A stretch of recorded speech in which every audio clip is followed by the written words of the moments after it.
C'est reparti pour une petite vidéo, donc c'est dans la continuité encore sur préparer l'arrivée de son bébé. Donc, pardon, on va passer au nécessaire pour le bain. Donc il vous faut, alors une baignoire, c'est optionnel. C'est-à-dire que la baignoire, ça dépend si vous, chez vous, vous avez déjà une baignoire. Si vous avez déjà une baignoire, pas besoin d'acheter de la baignoire. Moi, je l'avais achetée et en fait, ça m'a pas servi. Donc, si vous n'avez pas de baignoire, achetez-en une. C'est-à-dire que si vous avez une douche, ce sera beaucoup plus pratique pour baigner votre enfant. Vous pouvez utiliser aussi, on dit qu'on peut utiliser le lavabo. C'est ce qu'on utilise à la maternité d'ailleurs. Mais c'est comme vous le sentez. Si vous préférez acheter une baignoire, vous achetez une baignoire. Voilà. Il vous faudra un siège de bain.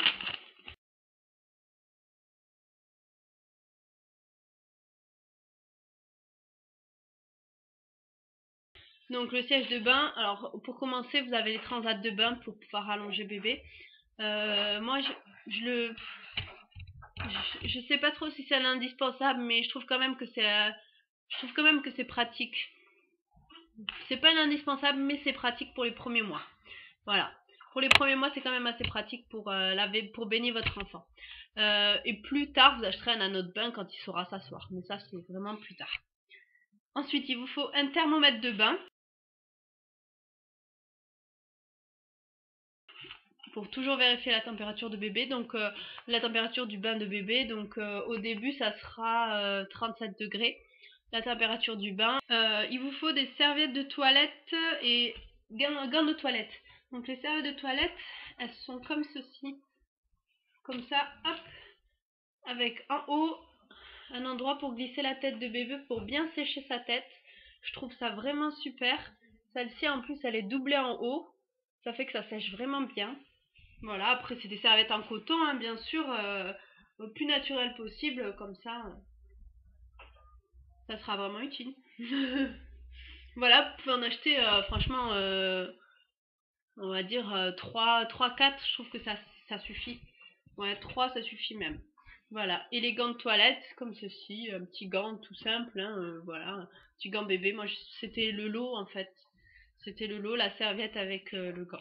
Je trouve ça pas mal. Voilà, donc ça c'est pour la serviette de bain. Et il vous faut bien sûr un shampoing et un savon pour bébé. Donc ça, n'hésitez pas, le shampoing, le savon, à regarder ma vidéo sur laquelle je vous présentais tous les soins pour bébé que j'utilisais pour ma fille, à savoir beaucoup de Mustela. Donc moi c'est le derme nettoyant de Mustela, et voilà, ça fait shampoing et gel douche. Donc n'hésitez pas à aller regarder ma vidéo, je vous mettrai le lien par là. Voilà. Donc voilà.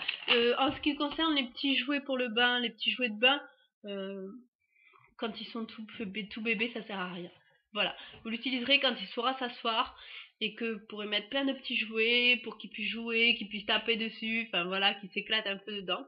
Mais sinon, c'est pas très utile d'en acheter avant plutôt. Voilà. Mais après, c'est vraiment quand même assez sympa pour bébé. C'est un peu tout mignon, quoi. Voilà. Donc ça c'était pour le nécessaire pour le bain.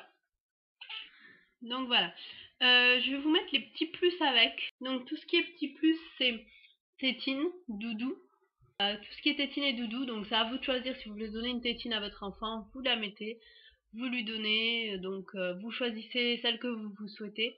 Si vous allaitez, essayez de trouver une tétine qui est un petit peu la forme du mamelon, et les doudous, c'est à vous de choisir lequel. Essayez de trouver un très simple, du tissu, voilà, vraiment un truc assez simple. Moi je sais qu'elle veut pas de doudou, j'ai beau mettre tous les doudous du monde, elle veut pas, son doudou c'est moi, c'est super, mais voilà, c'est ma fille. Donc voilà.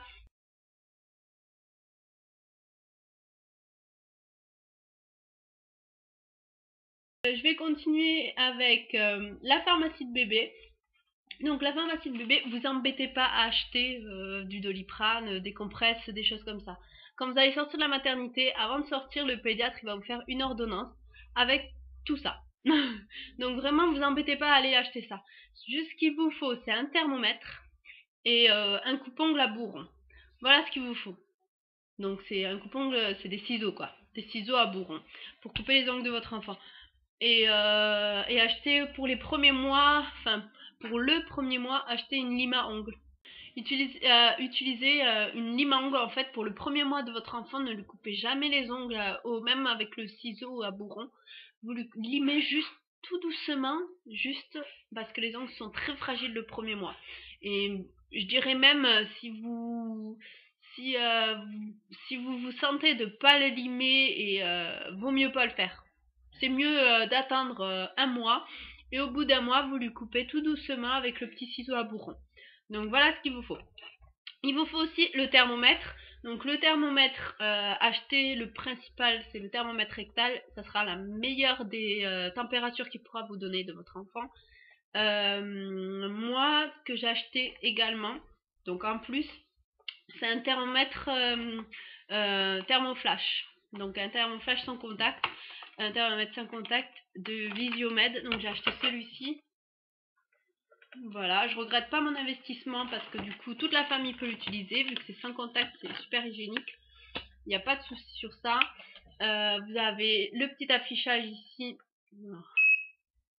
Voilà, le petit affichage ici pour la température. Donc voilà, moi si je me prends la température, 38,2. Donc moi j'ai de la température aujourd'hui, mais ce que vous avez c'est des petits boutons ici. Voilà, donc pour régler tout ce qui est température pour le corps ou pour la température de la pièce. On peut prendre la température de la pièce, donc ça c'est pas mal pour savoir si on est à la bonne température pour bébé. Ça c'est assez utile, moi je trouve. Donc là le petit bip que vous avez entendu, le bip bip bip, en fait c'est pour prévenir que la température est trop haute. Voilà. Sinon ça fait juste un petit bip, tout simple. Voilà. Vous pouvez, ce qui est bien, en fait, ce que je trouve bien dans celui-ci, c'est que vous pouvez désactiver le petit bip, et quand bébé dort, ben, avec le thermomètre, c'est vrai que c'est pas évident quand il fait dodo, voilà, pour vérifier sa température, à part lui mettre la main sur le front, voir comme ceci. Mais sinon, voilà, il vous suffit avec celui-là juste de désactiver le petit bip, et vous le mettez sur la tempe. En fait ça se prend à ce niveau là.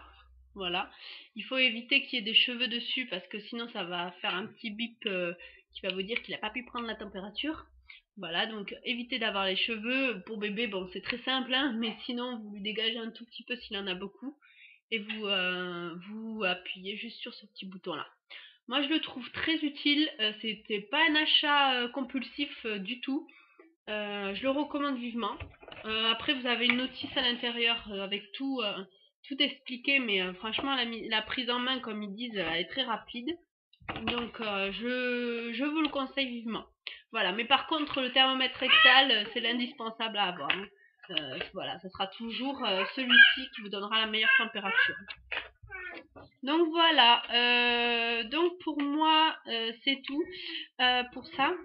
Je vais passer à une autre vidéo concernant encore cette liste de préparer votre enfant, l'arrivée de votre bébé.